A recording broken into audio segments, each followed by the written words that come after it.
नमस्कार दोस्तों, जय श्री राम। कुछ घटनाओं का जिक्र करना जरूरी है। दिल्ली में अकीबुल और फरदीन ने एक सिमरन कौर नाम की औरत की हत्या कर दी गला रेत के। वो चेन खींचने की कोशिश कर रहे थे उसके 2 साल के बच्चे के सामने ही, नाकामयाब रहे तो गला घोट दिया। बाद में पता चला ये दोनों जो है बांग्लादेशी हैं। दूसरी तरफ बंगाल चुनाव में बांग्लादेशी मुसलमान वोटर फर्जी वोटर कार्ड बना करके चुनाव की तैयारी में है कि टीएमसी के लिए कैसे काम करना है, वोट करना है। और हमने देखा कि किस प्रकार से टीएमसी के गुंडों ने एक 85 वर्षीय बुजुर्ग महिला की बड़ी दर्दनाक ढंग से पिटाई की है। लेकिन इससे बड़ी बात आपको ऋचा याद होगी।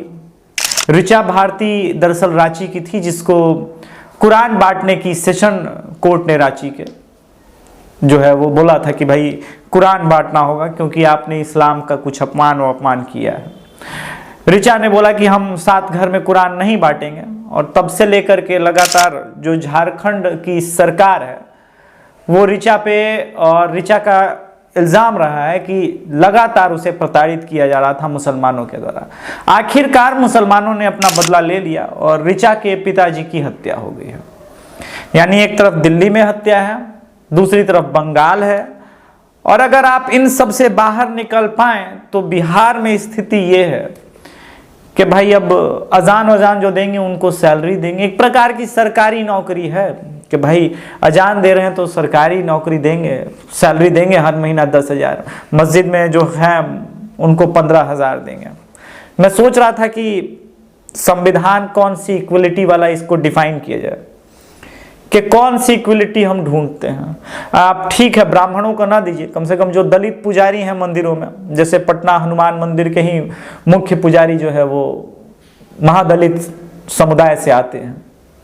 वैसे वो कर्म से ब्राह्मण है। हम सब क्या पूरे बिहार में सभी उनका चरण स्पर्श करते हैं और इज्जत सम्मान इसलिए देते हैं क्योंकि वो कर्म से ब्राह्मण है। और हमारे शास्त्रों में कहा है कि कर्म से ही इंसान ब्राह्मण, क्षत्रिय, वैश्य या शूद्र होता है। तो ठीक है, हिंदुओं की तो दुर्दशा ये है कि भाई आप गैस के दाम बढ़े तो मिडिल क्लास से हैं तो आपको चुकाना है, पेट्रोल डीजल के पैसे आपको चुकाने हैं, टैक्स आपको देना है। तो झारखंड, बिहार, बंगाल, दिल्ली से ही तरफ एक और उत्तर की तरफ बढ़ते हैं जम्मू में कृष्णा ढाबा के मालिक जो हैं आकाश मेहरा, उनकी भी गोली मार के हत्या हो ही गई है। यानी हिंदू अब कहां सेफ है ये बताने की जरूरत नहीं है। बच गया साउथ वाउथ। तो आप देख ही रहे हैं कि केरल में हिंदुओं की क्या हालात है, मतलब हिंदुओं को किस प्रकार से मारा जा रहा है। पिछले कई दशकों से आरएसएस के लोगों को मारा जा रहा है। बंगाल में पिछले 4-5 सालों में अब तक 130 बीजेपी के कार्यकर्ताओं की हत्या है और वो सारे के सारे हिंदू थे। आप याद कीजिए कि दिल्ली दंगे की जब बात होती है, अमानवीय चेहरा, कुकृत्य, इन सब ब्ला ब्ला बहुत सारी बातें हैं, तो हिंदू और मुसलमान मिला के भी दिल्ली दंगों में कितने लोग मारे गए? 100 से कम लोग मारे गए। लेकिन बंगाल में 130 लोग मारे। आपने सुना कभी प्राइम टाइम में डिबेट हो रहा हो? देखिए, आप कहेंगे नौकरी की बात कीजिए, पेट्रोल की बात कीजिए, गैस सिलेंडर की बात कीजिए।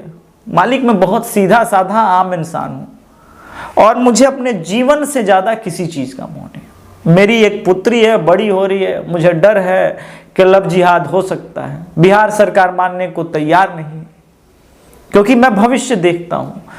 तो डर तो बना रहता है एज अ हिंदू कि भाई हम हिंदू जो है वो न तो जम्मू में सेफ हैं, न दिल्ली में हैं, न बिहार में, न बंगाल में, न उत्तर प्रदेश में। तो जाएं तो जाएं कहाँ? ये तो आपको मानना पड़ेगा। ये बात और है कि योगी जी के आने के बाद थोड़ा उत्तर प्रदेश में मिला है बल हिंदुओं को कि वहां सेफ थोड़ा सा फील कर सकते हैं, पर जिहादी तत्व उतने ही मजबूत होते जा रहे हैं हर जगह। तो मेरा छोटा सा डिमांड जो है वो अभी भी कायम है कि भाई मुसलमानों का माइनॉरिटी स्टेटस खत्म कर दिया जाए। क्योंकि जिस प्रकार से हत्याएं हो रही हैं, आपको मैंने गिनाया ये सभी स्टेट में, वहां कमाल की बात है कि मेजॉरिटी को माइनॉरिटी मार रहा है और हिंदू कहां भागेगा? श्रीनगर छोड़ के जम्मू भागे, दिल्ली भागे, बंगाल छोड़ के यहां वहां भागे, असम छोड़ के भागे, कहां भागेंगे? बिहार छोड़ के सीमांचल कहां भागेंगे? हिंदुओं के लिए तो वो 56 देश भी नहीं है। हमने देखा अभी 1 साल पहले कि किस प्रकार से पाकिस्तान से कुछ भागे हुए हिंदुओं को, शरणार्थियों को भारत सरकार ने जैसे बोला कि हम नागरिकता देंगे सीए बोल के, तो इन्होंने यहाँ के तमाम मुसलमानों ने कहा कि तो हम ही को बाहर निकाल रहे हैं। तो ये दिस इज नॉट एक्सेप्टेबल और एंटी सीए प्रोटेस्ट होने लगे देश भर में, वामपंथी साथ साथ जुड़ गए।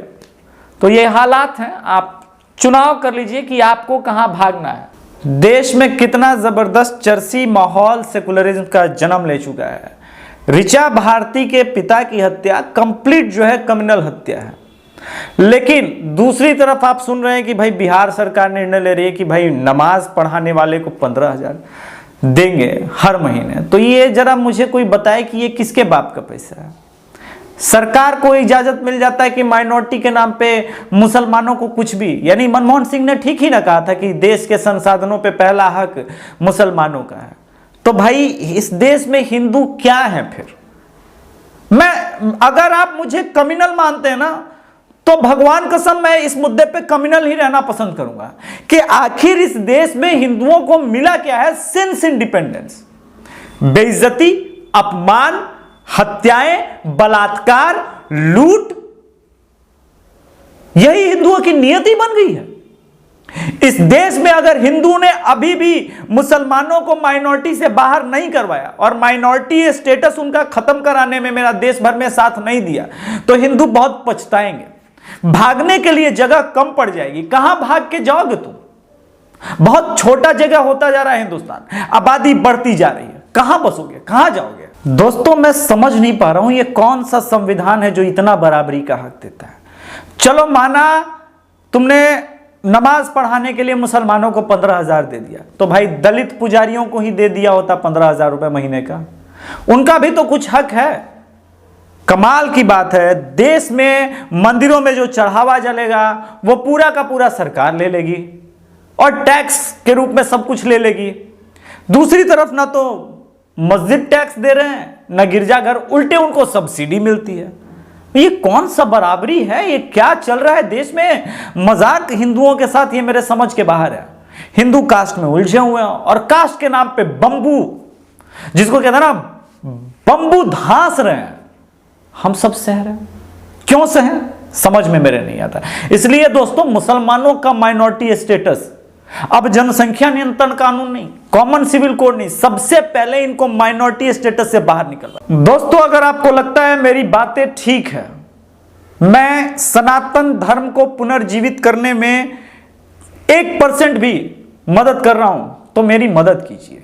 चैनल को ही सब्सक्राइब मत कीजिए, मेरे मैसेज को वायरल कीजिए, मेरी बातों को वायरल कीजिए, क्योंकि अब हिंदू कहां सुरक्षित है ये मूल प्रश्न इस वीडियो के बाद अपने आप से, अपनी अंतरात्मा से आप कीजिएगा। श्री राम सेना संगठन से जुड़िए। अगर आप मुझे और मेरे वीडियो को, मेरी टीम को आर्थिक रूप से सहयोग करना चाहते हैं तो डिस्क्रिप्शन में पेमेंट्स के डिटेल हैं, आप हमारी टीम को आर्थिक रूप से भी सहयोग दे सकते हैं। बाकी दोस्तों आपके विवेक के ऊपर छोड़ता हूं कि क्या करना है आपको। जय श्री राम।